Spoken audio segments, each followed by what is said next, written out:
Baik pemirsa TVR Parlemen, sebentar lagi kita akan menghadapi Hari Raya Idul Fitri, yang mana ini identik dengan pemberian tunjangan Hari Raya bagi para karyawan.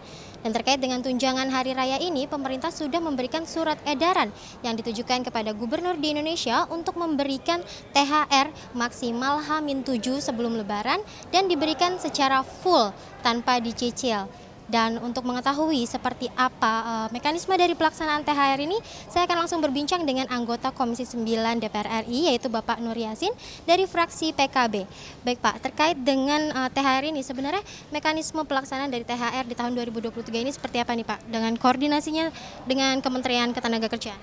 Ya baik, terima kasih Mbak. Jadi mengingat kita baru berkegiatan full setelah 3 tahun kena kasus COVID, di mana pada saat COVID banyak peluang-peluang atau banyak kesempatan untuk mengurangi atau untuk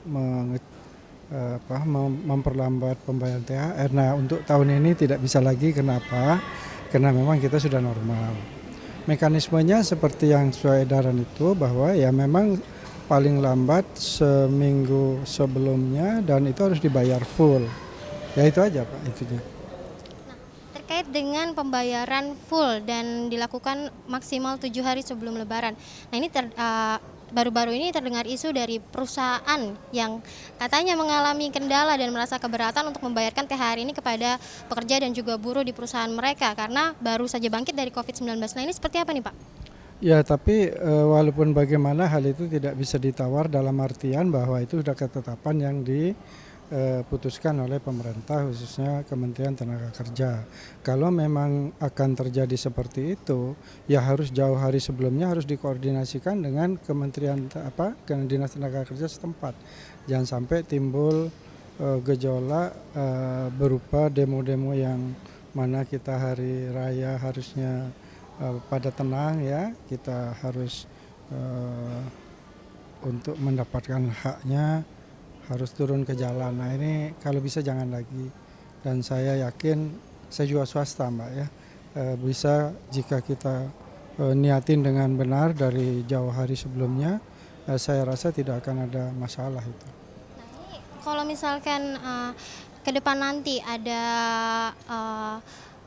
temuan bahwa perusahaan ini melakukan pelanggaran, misalnya mereka tidak membayarkan seperti yang ditetapkan 7 hari sebelum Lebaran dan juga mungkin mereka akan melakukan penyicilan nih pembayar THR ini. Apakah akan ada sanksi nih Pak dengan perusahaan-perusahaan ini?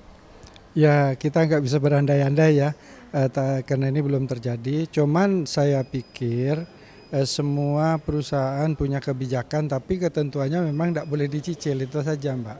Karena sekali lagi para pekerja kita sudah 2-3 tahun sebelumnya sudah menerima THR yang katakanlah kurang pantas ya, dalam artian jumlah dan pembayarannya, sehingga kapan lagi pekerja kita diberi rasa senang dalam menyongsong Lebaran ini kalau nggak tahun ini kan gitu loh. Jadi belum ada kasus, tapi nanti kalau ada kasus pasti kami tetap akan berpegang pada ketentuan yang sudah pemerintah akan berpegang pada ketentuan yang sudah ditetapkan, dan DPR akan mendukung untuk itu. Ya. Terima kasih Pak atas waktunya. Ya. Baik pemirsa, itu tadi wawancara saya dengan Bapak Nur Yassin terkait dengan mekanisme pelaksanaan THR di tahun 2023 ini. Dan tadi disampaikan bahwa THR di tahun ini harus diberikan full dan juga tidak boleh dicicil karena memang dalam 2 dan 3 tahun terakhir ini para pekerja di Indonesia sudah mengalami yang namanya pengurangan THR dan juga mendapatkan THR yang tidak layak. Maka tahun ini diwajibkan bagi perusahaan untuk membayarkan THR full dan juga tidak boleh dicicil. Oke, baik pemirsa, itu tadi laporan saya terkait dengan pelaksanaan THR. Saya Nazia Sudirja, kembali ke studio.